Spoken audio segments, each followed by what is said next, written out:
All right, I'll give you a couple amazing spots to enjoy NFL game day. Pearl River Resort, obviously inside the Golden Moon Casino, the Timeout Lounge, Sportsbook and Lounge. Great place. They've got wings, burn-in quesadillas, which are wonderful.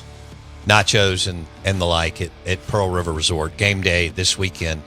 Also, around here, enjoy a Golden Road Mango Cart Wheat Ale beer at Martin's in Livingston. They've got TVs everywhere. Brand new restaurant. I mean, Martin's has been downtown since the 50s, but this one is brand new out in Livingston. They renovated the restaurant and bar. TVs everywhere. Great place for game day. And they've got Mango Cart on tap. It's Golden Road Mango Cart Wheat Ale, and it's absolutely delicious. Pair it with some wings or a burger or a redfish sandwich or a fried oyster po' boy at Martin's in Livingston. We want to welcome in Steve Palazzolo. Check the Mic Show, NFL Podcast of the Year. Last year, he's our NFL insider, and he joins us on the Farm Bureau Insurance guest line. How you doing, man? Just getting hungry again. Every time I'm on the show, you're telling me about all this great food I can't have right now. Dude, we have such great – I mean, the Sun Belt in the South, the culinary boom the last 25 years has just been insane. You would love it if you could get down here. I'm coming to the Super Bowl this year. I'll be down for the whole week. So you guys going to be down there? Yes. I'm going for either Tuesday, Wednesday, and Thursday night or Wednesday and Thursday night. I'm very excited about it. We'll Perfect. have to dude, I will put you on some gumbo. I'm going to the Saints game next week, but I'll put you on some gumbo or some po' boys. I'll give you a list of places to hit. You will. Have you been to New Orleans before? I'm ready. Yeah, I went briefly after a Senior Bowl trip a couple of years ago. A couple times. Been there a couple times. Went to a Saints game on Monday Night Football. Okay. About 8 years ago. Okay. So yeah, been in and out a few times. Oh my gosh, I'm going to have you a list for whatever that is. I'm ready. First or second week in February. Okay.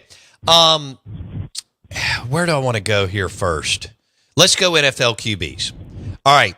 Who we're always asking you about. I mean, asking you about Mahomes is whatever, but we're always asking about Josh Allen, Lamar Jackson, this guy, Kyler Murray, whatever. Over the last 4 weeks, who is a guy that has like elevated, and it may be a guy that's played well many years before, but over the last 4 weeks, who is an NFL QB that has elevated their play big time? Well, I think Josh Allen's getting all the hype right now for what we saw in Sunday Night Football. He's kind of in that boat. I think he's played well. If you go a little bit beyond 4 weeks, it's Justin Herbert. I mean, Herbert's played extremely well. I think, he had some ups and downs in that Sunday night game against Cincinnati a few weeks ago. And, a lot of his best throws are falling incomplete, so it's not always showing up in the stats. And I think the Chargers are just low on quality playmakers. Second rounder Ladd McConkey looks legit. He's been awesome. He had something like 80% of their receiving yards last week, but Herbert's played really good football, and that'll be a great test, this week going up against Kansas City and, seeing if the Chargers can get over the hump. And, as a team that should be competitive in the West against the Chiefs, if, just show that they can win one against the defending champs. But I think Herbert's played great. Yeah, that's my favorite team out West. I grew up a San Diego Chargers fan, and I know they moved to L.A., but have always loved the colors. And that blue is awesome. And I know they mix it up but Herbert and Harbaugh, how would you describe what Harbaugh wants to do I know he's a ground and pound guy, but it also looks like at times he's willing to let Herbert cook, if you will. How would you describe, I know it's still early, but what you think they want to do with Justin Herbert and Jim Harbaugh? Yeah, I mean, it's interesting because I think a lot of the NFL coaching hires this year, or just generally, I think Dan Campbell's changed a lot of NFL coaching hires because of the culture that he's added. And I think Jim Harbaugh was similar. You know, you're not a lot of the coaching candidates. It's like, oh, this guy works with Kyle Shanahan, and this guy is a great defensive mind and has a great system, and that's usually the top candidates. But then you have a guy like Dan Campbell who didn't have a system, and he has been outstanding. He's brought culture, culture change to Detroit. I feel like that's what Harbaugh brings to the table more than anything. There's nothing that's about a Harbaugh scheme, so to speak, other than they're going to use a lot of tight ends and a fullback, and they're going to try to get big to run the ball, but get big to also run play action, right? Like tighten it up with tight ends, fullback, run play action, create explosive plays.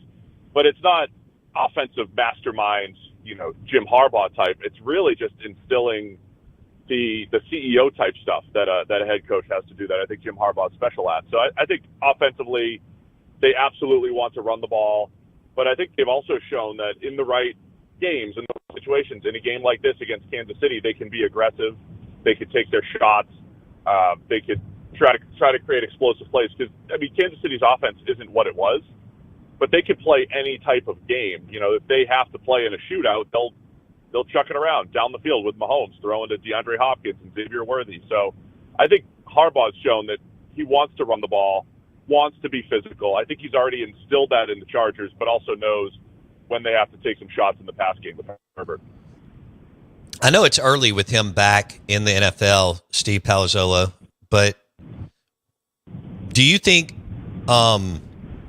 if you were doing rankings of NFL head coaches, would Harbaugh be in your top 10? Oh, yeah, I think so. Yeah. I mean, there's the previous track record. There's what he did at Michigan.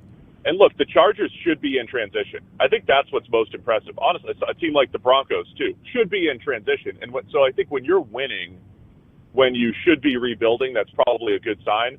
Now, I said that about the Giants 2 years ago as well. They were winning a bunch of games when they were supposed to be rebuilding and then made mistakes after that. But either way, the Chargers gutted their receiver core this offseason, said, okay, let's get back to this ground and pound. But Harbaugh's taken this annual underachieving team with the Chargers and made them better. So I think that's a great start. And then they have a sharp front office, brought a bunch of people over from Baltimore, and I think they will make good team-building decisions in the coming years. And I think that's what makes the Chargers dangerous, is that combination of what should be a sharp front office combined with Harbaugh. And, once they get his pieces in place, I think they should be really good over these next few years. All right, Sean Payton continues to win with the Broncos. Where are you with the I know the AFC's got some really good teams at the top, and you just mentioned a couple with the Chiefs and the Bills. But they're trending the right way. And Vance Joseph, the defensive coordinator, is doing a great job, and they're figuring it out on offense. Now that we're getting into December, how do you feel about the Denver Broncos? Way better than I did coming into the season. I thought you have this massive dead cap hit with Russell Wilson out, and you've got Bo Nix, QB6, off the board. Who knows what you're going to get from a Bo Nix, other than the fact that he had 60-plus games, 60 starts in college. So, you have that experience. So there was a chance that Bo Nix was going to come in and hit the ground running better than anyone, just with all that experience. That has been a huge factor, I think, these last few years with success for quarterbacks, is just experience. Jaden Daniels, Brock Purdy, we're talking multi-year starters, a lot of these guys. So I've just been so impressed. And over these last few weeks, I've said on the podcast a bunch, this feels like the first time I'm seeing Sean Payton, the offensive mastermind, at work. Since he's been in Denver, I don't think we saw it much last year. Whatever the disconnect was between him and Russell Wilson, obviously Wilson has found his success in a different system with a different coach, and that's fine. But this is the first time I see Sean Payton moving personnel around, leaning into the right personnel. Marvin Mims, who's an explosive playmaker, moving him around and creating. They've got some young receivers to work with. I've been so impressed with the overall, honestly, front office and coaching job by Denver, because on paper, it doesn't look like a great roster. But Vance Joseph has done wonders with that defense. They were a little off on Monday night with some injuries, but until they made plays at the end. But Vance Joseph has worked wonders with that defense, created pressure and havoc with a plethora of players. Offensively, they've got a good offensive line. They haven't had a great run game, but they've figured out how to, develop Bo Nix, get him comfortable, play to his strengths, and move playmakers around. So I've been so impressed. To me, it's like night and day with what last year was with Sean Payton, with Russell Wilson. They had success at times last year, but it was a lot of turnover, fluky type stuff. I think Vance did a good job with the defense last year too, but they were streaky last year. It's been much more consistent, I think, this year in Denver. Steve Palazzolo, NFL Podcast of the Year. His show, Check the Mic. He joins us on the Farm Bureau Insurance Guest Line. And this segment is brought to you by Stella Artois and Wings at Martin's in Livingston. Great place to watch the games on game day. Okay, where are you now with the Washington Commanders? Have they hit a wall? The NFC East, the Eagles are, and I guess I need to also ask you, are you now sold on the Eagles after what they did the last 4 or 5 weeks last year of the season? Handicap the NFC East with the Eagles and the Commanders with me. For me. Yeah, starting with the Commanders, I think Washington showed over the last month that maybe they're not ready to compete at the highest level of the NFL, lose to Pittsburgh, lose to Philadelphia. And that's okay. Much like I was talking about with the Chargers, Washington was supposed to be rebuilding and figuring out what they have in their quarterback. And I think no matter what ends up happening, I think it's a positive season for Washington. So they're competitive. Maybe they sneak in as the wild card, but I don't think they're ready to compete with the best teams in the NFC. But it's been an impressive year one for Dan Quinn. Defenses looks better in recent weeks. Jaden Daniels has looked good. Him and Cliff Kingsbury, I think, has evolved his offense a little bit, which was a huge question mark with his return to the NFL. So I think it's all positive, but they're a tick below the best. And I think with Philadelphia, we've talked about them a lot on the show and how much I respect Howie Roseman and their front office and everything that they've done. And that made last year's collapse, I think, one of the biggest, crazy stories I've seen in the NFL over the last few years. They had a disconnect between the coaches, offensive, defensive coordinator seemed like awful fits. They were changing defensive coordinators right around this time of year. They had busted coverages in the secondary like crazy. Nobody played up to their capabilities. They looked old, but they still had a lot of talent, right? But they still had a ton of talent on the team. And this year, they get this infusion of youth. I thought they did a great job in the draft, just waiting. In the draft, all these offensive players are going off the board. They get cornerback 1 in Quinyon Mitchell out of Toledo. They get Cooper DeJean, who's become a great slot player for them, slot defender, in the second round. So 2 corners. They get the youth at the right positions. And then you add a Saquon Barkley. And my whole thing with Barkley is, watch out for the discourse this offseason, which is like, all you have to do is add a running back and you're going to improve your team. It's not really true just because Saquon Barkley, Derrick Henry, Josh Jacobs have gone. Like, they all went to good situations. But when you look at Saquon, he's always been a guy that doesn't create yards on his own very well. So if you're in a situation like he was with the Giants where you don't have great run blocking, he doesn't create yards. But if you give him just a little crease, you just give him a little bit, he could take it to the house. That was my instant analysis when they signed him, back during free agency. And that's been it. The Eagles, they run block well. They've got an excellent offensive line, but they also have a running quarterback in Jalen Hurts. That gives Saquon Barkley space. That's true. And now he can create those big plays. Yeah. So the Eagles are legit. They're good. They're good everywhere, well run, and they got the coaching staff in order after last year's collapse. And a top 5 general manager, right?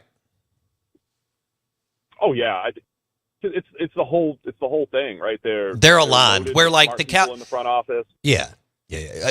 So the Eagles are aligned. We talked about this. The Ravens are aligned. The Chiefs, the Bills, the Lions, some other teams. The Cowboys are not aligned. There's other franchise. Like name a few other than the Cowboys where there's not the alignment from ownership, general manager, head coach. Obviously, the Cowboys. We've seen what's happened with I want to put my resume in for the Jets job, so I can't, disparage them. But we've seen the disconnect between what's going on with the Jets right now. We saw Hard Knocks last year with the Giants. I don't think that's necessarily toxic or anything, but you see the discussions behind the scenes. They wanted to keep Saquon. Ownership wants to do one thing. General manager wants to do something else. But I think that's more natural. But the Jets are the other example of, clearly there was some disconnect there. All right, let's talk Aaron Rodgers. Where are we with his career? What they're doing? Has he hijacked the franchise? Is he playing better than we think from what y'all see? What do you think? Where is this going, and what do you think is the future? And is he done? How do you assess Aaron Rodgers now and going forward, Steve Palazzolo? Man, I think it's a nuanced conversation because a lot of times on the shouty shows, right? Of course, the shouty shows will just shout out, Aaron Rodgers is cooked. And most of the times you say a guy's cooked, it's because we saw Drew Brees lose some arm strength at the end, and he just didn't look physically right at the end. We saw Peyton Manning not look physically right at the end. Most of the time, that's the warning sign. Physically, something changes, and it's like, all right, this guy's just not what he was, and that's okay. He's in his 40s. I don't think there's a massive physical decline with Aaron Rodgers. There's enough. There's a little bit. He's coming off an Achilles, doesn't move very well. But it's not this like, oh, he can't throw the ball. But I think it's everything else. And I think there's a little hindsight analysis to do here as well. When you talk about, I'm a big Tom Brady fan. I've been impressed with what Brady's did in his entire career. The fact that Brady went to a new system, brought his part of the system, but also adjusted, and he was coached. Like Brady, when you go back, you ask Tom, what have you done your whole career? Bill Belichick coached him. Bruce Arians coached him, right? Brady, being the best quarterback of all time, isn't like going in and saying, I'm running the show now and doing everything your way. It's actually being coached well and then adding your own twist on things to make it better. And I feel like Brady did that really well. And so now I don't blame Aaron Rodgers physically. I start to blame him for all the other stuff. It's like, okay, why did even the defense regress? Why do they have special teams mishaps? Is that because the quarterback they brought in became bigger than the coach, became bigger than the whole organization? He brought in all of his own people. He brought in his own offense. And that's the other big thing. If we go back and look at Rodgers' career arc, starting back in 2017, his offense with Mike McCarthy became stale. Everybody blames Mike McCarthy. But Rodgers, and Mike McCarthy's out, Matt LaFleur comes in, and once Aaron Rodgers bought in to Matt LaFleur's offense, he won 2 MVPs. And Matt LaFleur was dialing it up in the red zone, giving him easy touchdowns. So he had 38 touchdowns and 44 touchdowns. I'm just telling you, that was what was happening for a couple of years. Matt LaFleur was on his game, and Aaron Rodgers bought into it. And then since then, now LaFleur's out, Rodgers is like, all right, I'm going to bring my old offense back from 2017. So now their offense only works if Aaron Rodgers makes a 20-yard pinpoint throw down the field into tight coverage, and Garrett Wilson and Devontae Adams just ball out. It's just there's no scheme. There's no scheming up easy plays. There's just nothing looks easy with the Jets, and I do believe Rodgers deserves this overarching blame to it. So what's the future? I think if Rodgers wants to go somewhere and he falls in line under a coach, like if he goes, like, I don't know, if you went to San Francisco and San Francisco says, oh, we're not going to sign Purdy, we're going to do 1 year of Aaron Rodgers, and he goes and he plays under Kyle Shanahan, I bet he could have a good year. I don't think he's physically done. I see. But if Rodgers goes in and it's like, I need my players, I need my stuff, I need Nat Hackett as my coach, like if that's how they play it, that's a disaster. But I think he's still physically okay to play football, if that all makes sense. Okay. So when he pulls a LeBron, it doesn't work. But yes, there you go. Okay. You summed it up better. Yeah. Okay. He can't be LeBron. He can't be. He's got to be a part of a system. Sure. Which Brady, like you said, I mean, to piggyback off what you said, Brady was able to balance Belichick with also what they wanted to do schematically and their model, but also what you're saying is incorporate his wrinkles into the offense. Is that right? Yeah, and you saw in Tampa Bay, like Brady went in and ran Bruce Arians' offense at the beginning of 2020. And then as the season progressed when they went into 2021, it was like, all right, here's a few more concepts that Brady's comfortable with. And it became a really nice marriage of two systems. It was an aggressive downfield system with Brady making quick decisions and making it work. It was a great marriage. And so Peyton Manning was able to bring his system kind of to Denver. But even his last season, he was kind of playing under Gary Kubiak, who had a completely different system than Peyton had ever run. And Peyton didn't have a great year, but the defense did, and they went and won the Super Bowl. Mm-hmm. So a lot of times we evaluate quarterbacks. It's like, well, this guy's never had a good defense. This guy's never had good special teams. I wonder how much the quarterback has to do with that. How much is that? Like, why did the defense get so much worse with the Jets all of a sudden with Rodgers? Is it because he has too much power top to bottom across the organization? I think there's probably something to that, and a reason why Brady and Manning, consistently won, and maybe Rodgers has fallen off here.